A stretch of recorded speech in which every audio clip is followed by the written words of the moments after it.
Welcome viewer, I am Murugan S.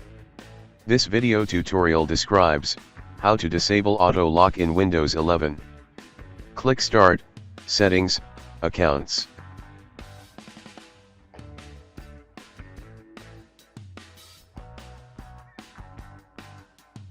Click Sign in Options.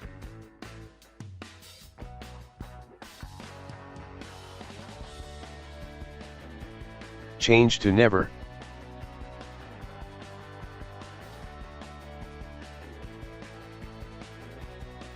Click Lock Screen Personalization.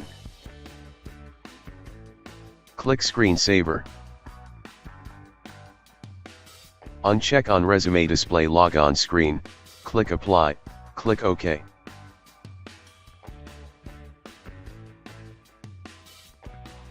Type Edit Power Plan in Windows search bar.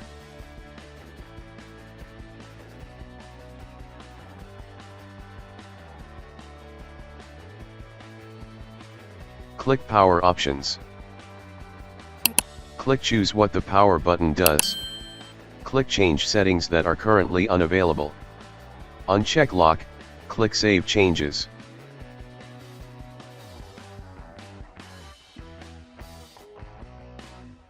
I hope this video tutorial helps to you. Please like, share and don't forget to subscribe my channel. Thank you very much. See you next video.